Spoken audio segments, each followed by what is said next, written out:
Hello प्यारे बच्चों, नमस्कार। मैं मुकेश एक बार फिर स्वागत करता हूँ आपके अपने यूट्यूब परिवार कुमार मुकेश सर 0.1 में। प्यारे बच्चों, देखिए आज हम आपके सामने कुछ नई चीज लेकर आए हैं।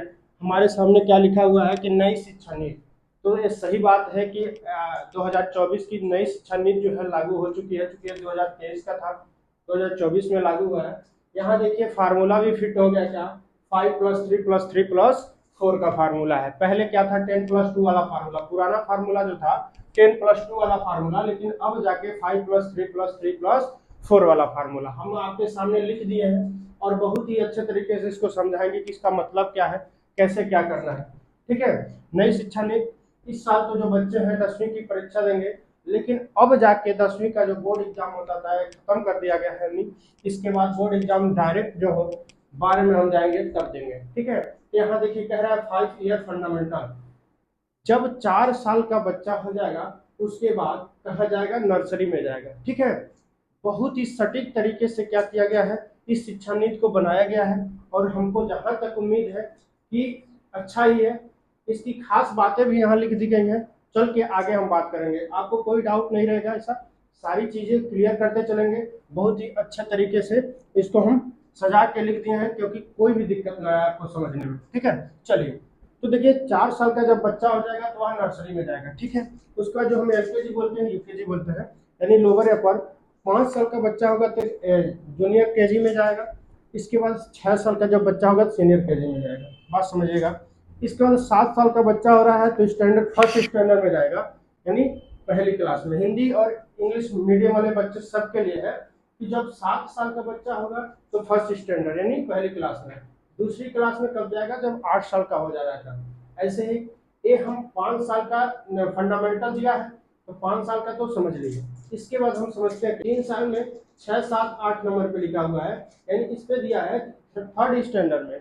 थर्ड स्टैंडर्ड का कहने का मतलब है तीसरी जब क्लास में जाएंगे उस समय बच्चा क्या हो गया रहेगा, 9 साल का हो गया रहेगा। इसके बाद 10 साल का बच्चा 4 में पढ़ेगा। ठीक, 11 साल का बच्चा 5 में पढ़ेगा। ठीक है। ऐसे करके 12 साल का बच्चा 6 में, 13 का 7 में। ठीक है। 14 साल का 8 में। यहाँ तक कंप्लीट करते करते बच्चा क्या हो गया, 14 साल का हो गया। इसके बाद क्या होना है, जब 15 साल का हो रहा है तब जाके वह 9th स्टैंडर्ड में जाएगा, 9वीं क्लास में जाएगा। ठीक। 16 पे 10वीं, यानी 10वीं के बाद 17 पे 11वीं, और फाइनली कहा 18 साल का जब बच्चा हो रहा है तो क्या किसमें, 12वीं क्लास में जाएगा। और समझिएगा बात को, पहले क्या था, ये जो था यहाँ पे भी बोर्ड एग्जाम होता था। ठीक है। बोर्ड एग्जाम, बोर्ड एग्जाम होता था ऐसा। अब इसको हटा दिया गया है, यहाँ पे बोर्ड एग्जाम नहीं होगा। अब सीधे कहाँ होगा, यहाँ बोर्ड एग्जाम होगा। ये वाला सही रहेगा। ठीक है। तो 9, 10, 11 और 12। और देखिए पहले क्या था कि साल में 3 बार, यानी हर एक साल में 3 बार एग्जाम होते थे, लेकिन अब 6 महीने पे यानी 2 ही बार एग्जाम होगा। 6 महीने पे एक बार। और क्योंकि बच्चे के ऊपर इतना लोड हो जाता था, चाहे यहाँ से देखिए यहाँ तक। ठीक है। तो पहले क्या था, साल में 3 बार एग्जाम होता था, बच्चे के ऊपर बहुत प्रेशर था।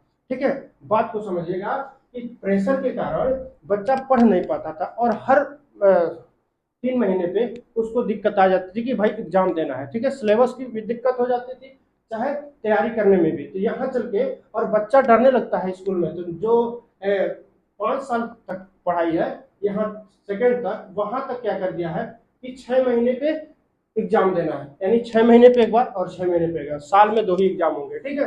अब यहाँ से जाके फिर अपना जैसे चलता था, लेकिन यहाँ जो है बोर्ड एग्जाम क्या किया था, क्लियर कर दिया है कि बोर्ड एग्जाम 10 में नहीं होगा। क्योंकि जब जो राजस्थान में पढ़ता होगा वो 8वीं में भी यहाँ पे भी होता होगा। ठीक है, बोर्ड एग्जाम। लेकिन ए और ए दोनों खत्म करके अब डायरेक्ट आपको क्या कर दिया है, इंटर में। बोर्ड एग्जाम जो है इंटर में होगा, यानी 12वीं क्लास में। ठीक है। इसकी खास बातें हैं जो केवल 12वीं क्लास में होगा बोर्ड। ठीक है। यहाँ नीचे हमने लिख दिया है कि स्टेटमेंट जो आया है उसमें भी लिखा हुआ है कि 10वीं नहीं 12वीं में होगा बोर्ड एग्जाम। इसका कह रहा है कॉलेज की डिग्री 4 साल की। बात को समझिएगा, कॉलेज की डिग्री 4 साल होने का मतलब क्या कह रहा है, कॉलेज की डिग्री इसलिए 4 साल क्या है कि 3 साल, यानी फर्स्ट ईयर, सेकेंड ईयर और थर्ड ईयर। ठीक है। बीए हम लोग कर रहे हैं तो फर्स्ट ईयर, सेकेंड ईयर और थर्ड ईयर में है। अगर यहाँ हम फर्स्ट ईयर फाइनल किए तो यहाँ पे हमको क्या देगा, सर्टिफिकेट मिलेगा। ठीक है, सर्टिफिकेट। ठीक है। और सेकेंड ईयर में हमें डिप्लोमा की सर्टिफिकेट मिलेगा। यहाँ देखिएगा डिप्लोमा मिल जाएगा आपको, और थर्ड में आपको क्या मिलेगा, थर्ड में जाके डिग्री मिल रही भाई, ठीक है, थर्ड में जाके आपको डिग्री मिल रही है। इसके जस्ट बाद चौथे साल में आप किसकी, एमए वाली डिग्री ले लेंगे, ठीक है, चौथे साल में एमए वाली डिग्री। तो सेम वैसे ही है, लेकिन ये जो एमए वाली डिग्री है इसको 4 साल का हो जाएगा, नहीं तो जिसको 3 साल के, तो यहाँ तक आपको डिग्री ही बस मिलेगी।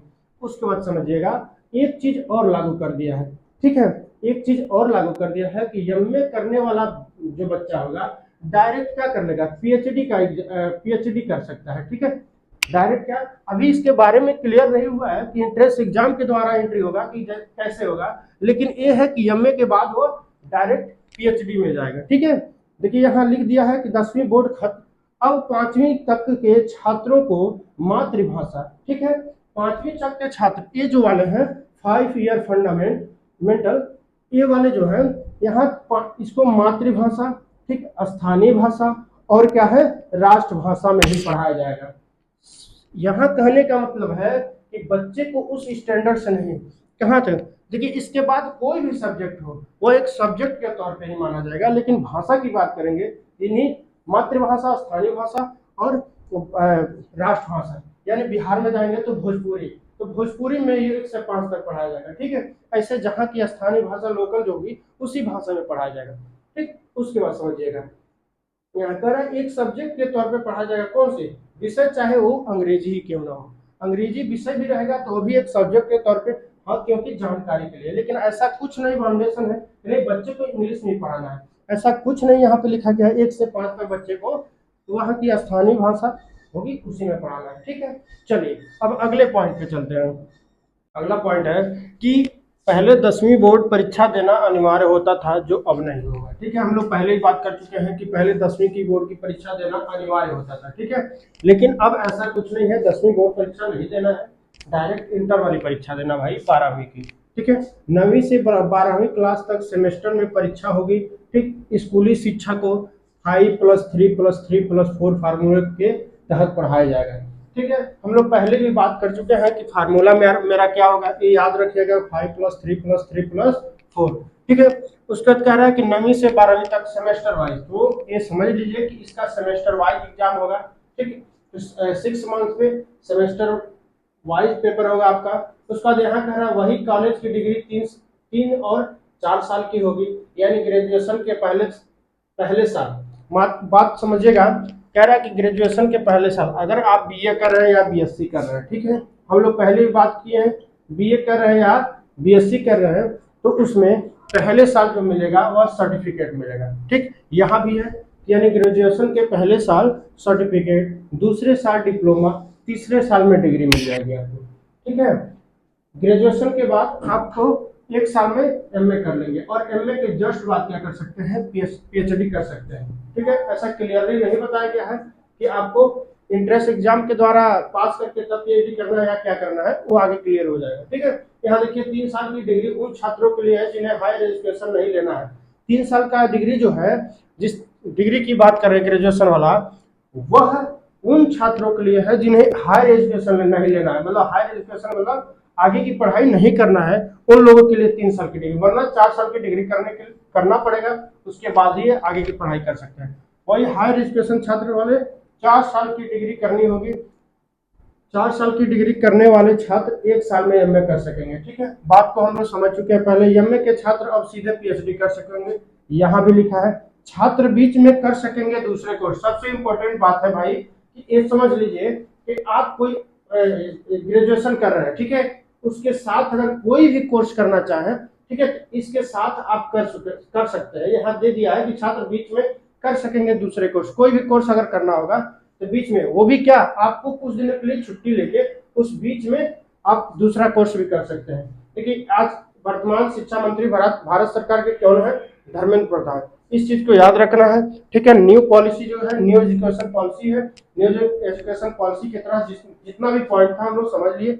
बस इंपॉर्टेंट बात यह थी कि आपको जो 10वीं की बोर्ड की एग्जाम थी, 8वीं की बोर्ड एग्जाम थी, ये सब हटा के नए फार्मूला लगा दिया गया है, कुछ ऐसे बदलाव किए गए, ठीक है। ये 36 साल बाद हुआ है, ठीक है। आप इस चीज को याद रखिएगा कि ये जो घटना है ये 36 साल के बाद नई नई शिक्षा नीति आई है। ठीक है, तो चलिए फिर मिलते हैं नेक्स्ट क्लास में नेक्स्ट टॉपिक के साथ। धन्यवाद।